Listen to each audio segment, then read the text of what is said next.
This is Apple Watch Series 10, and today I'll show how you can adjust the font size on this device.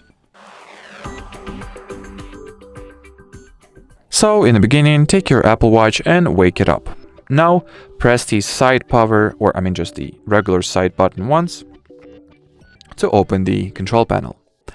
Next, scroll the list of controls down and look for the AA icon, or the capital and little a icon. Tap on it once, and now use your digital crown to increase the text size, to reduce the text size or increase it, as you prefer.